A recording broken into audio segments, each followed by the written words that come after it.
of the most exciting scientific findings of the past half century has been the discovery of widespread trophic cascades. A trophic cascade is an ecological process which starts at the top of the food chain and tumbles all the way down to the bottom.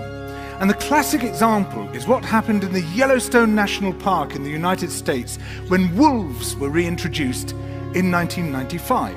Now, we all know that wolves kill various species of animals, but perhaps we're slightly less aware that they give life to many others.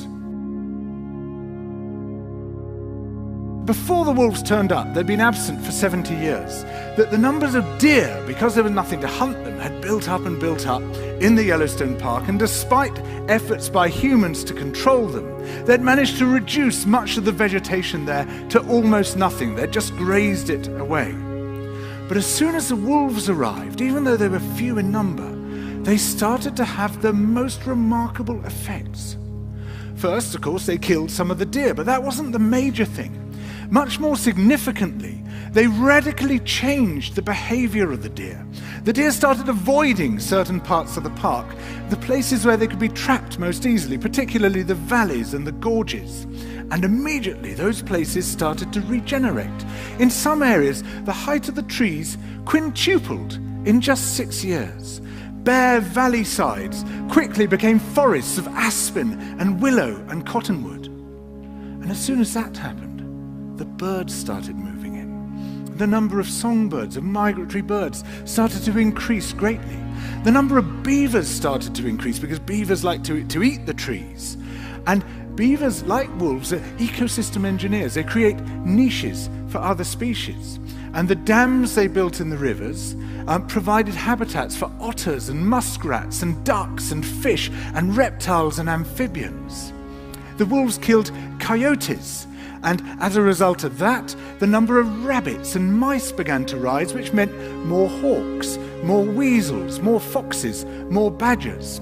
Ravens and bald eagles came down to feed on the carrion that the wolves had left.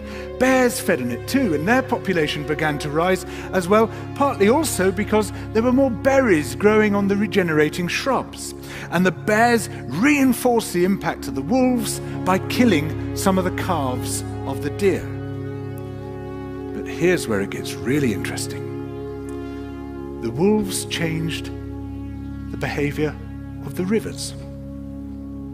They began to meander less. There was less erosion. The channels narrowed, more pools formed, more riffle sections, all of which were great for wildlife habitats.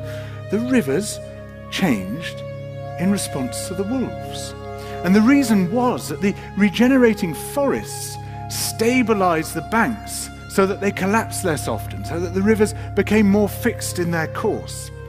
Similarly, by driving the deer out of some places and the vegetation recovering on the valley sides, there was less soil erosion because the vegetation stabilized that as well.